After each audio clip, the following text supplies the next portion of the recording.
Hi everyone, I'm very happy to attend this global conference.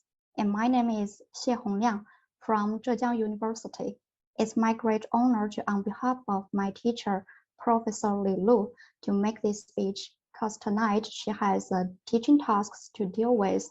So I just on behalf of her and I'll do my best. And the topic I would like to share today is waxing and Chinese herbal medicine as a potential treatment for pregnant women with COVID-19. So first, let's look at the background. COVID-19 has spread rapidly all over the world. With emergence of the Omicron variant, the pandemic appears to be far from over. And now, the COVID-19 pandemic is still a worldwide health crisis. Since the beginning of the COVID-19 pandemic, extensive efforts have been made to end this global disaster. One of the most effective approaches is COVID-19 vaccination. With evidence from clinical trials reporting its effectiveness, mass vaccination started immediately in higher income countries and has progressed at an unprecedented pace. One under-vaccinated group is pregnant women. Pregnancy is considered as a lower risk factor for adverse outcomes, such as maternal mortality, ICU admissions, and other pregnancy-related diseases. However, the effectiveness and safety of COVID-19 vaccination in pregnancy is unclear.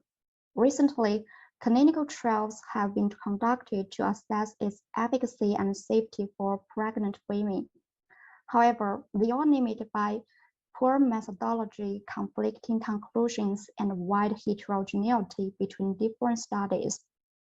Therefore, several systematic reviews and meta-analyses have been published to harmonize the results. To synthesize this evidence, we decided to perform an overview for COVID-19 vaccination in pregnancy. After study selection, 10 systematic reviews were included in this overview. We assessed the quality of evidence in the included reviews by the AMSTAR2 checklist, a tool that evaluates both quantitative and qualitative reviews. Of the included reviews, most of them were assessed at some risk of bias. Significant statistical heterogeneity were reported due to different clinical methodological between different studies. And let's move to the results parts. We have reported the effectiveness, safety, and immunogenicity of COVID-19 vaccine among pregnant women. And for the effectiveness outcomes, SARS-CoV-2 infection was the most common reported effectiveness outcomes.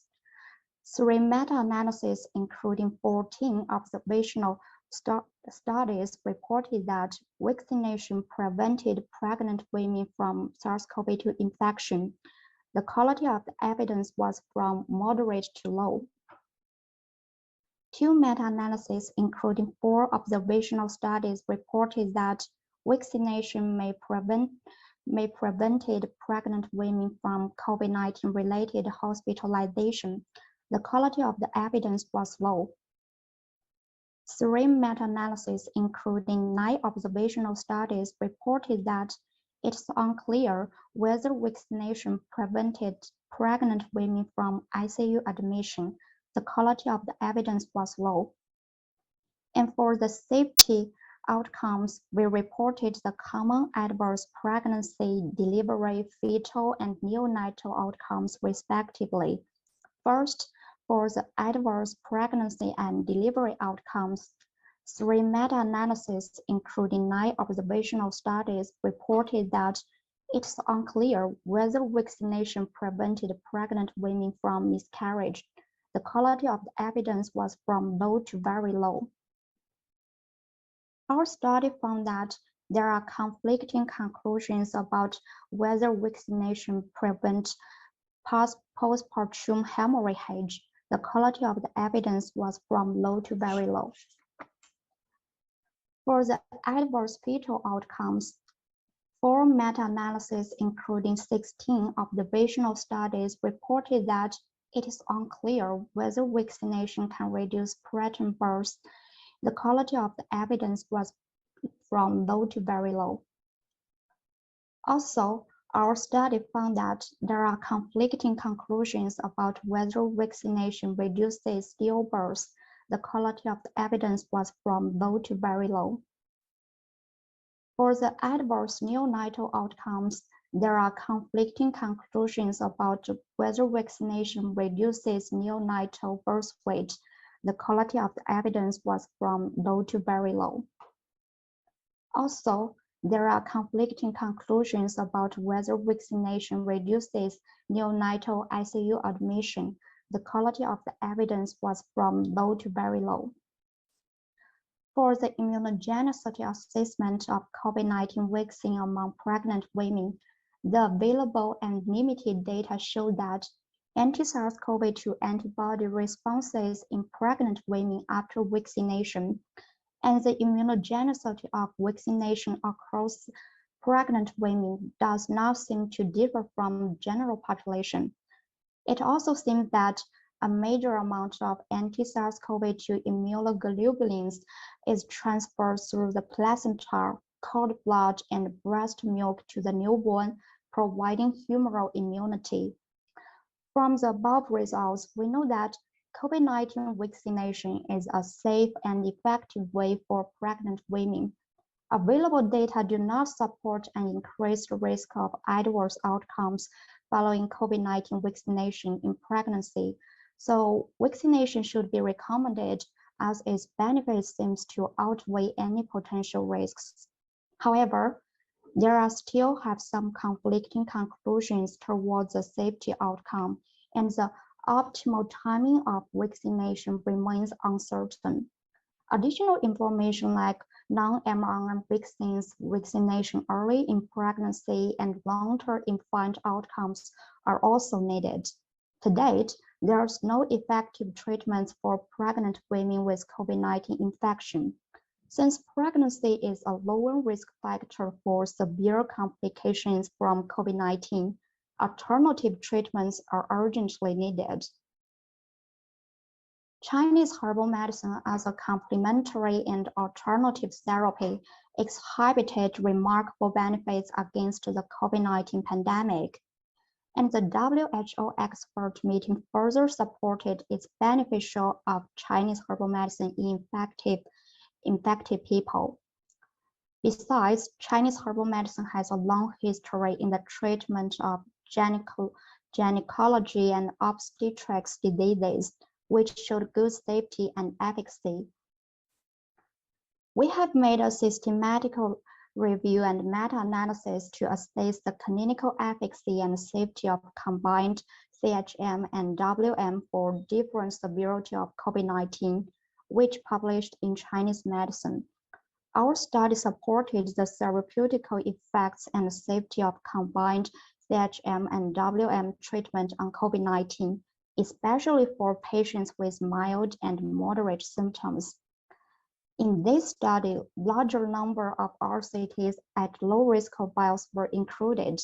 More comprehensive outcomes on different severity participants were included, and high certainty of evidence were reported, which increased the credibility.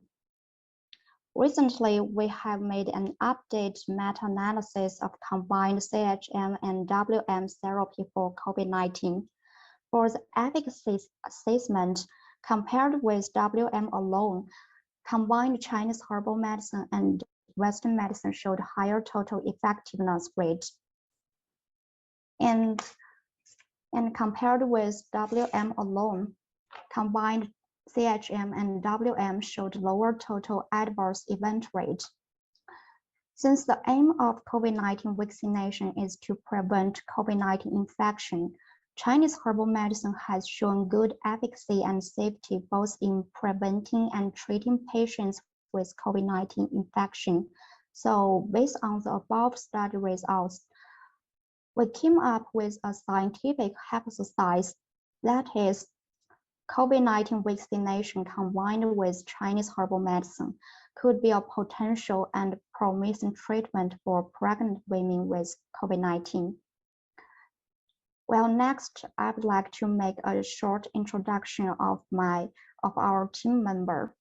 Dr. Li Lu is a research professor from College of Pharmaceutical Science at Zhejiang University, Hangzhou, China.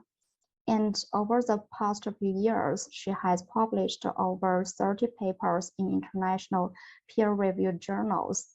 Her research interests including gynecology and obstetrics diseases treatment, safety evaluation, and Chinese herbal medicine, and application of organoids in drug screening.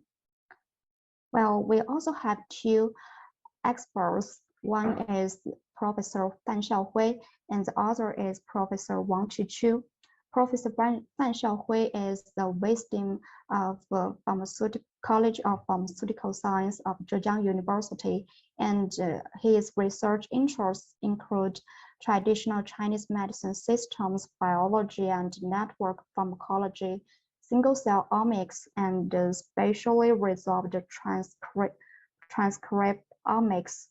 And up to now, he has published more than 100 papers and has owned 30 patents in software. And for Professor Wang Qiqiu, he is the head of the Department of Obstetrics and Gynecology of the Chinese medicine of Chinese University of Hong Kong. And his research interests include gestational diabetes mellitus, endometriosis, and recurrent miscarriages. And up to now, he has published over 180 papers. Well, that's all of my speech. Thank you for your kind listening.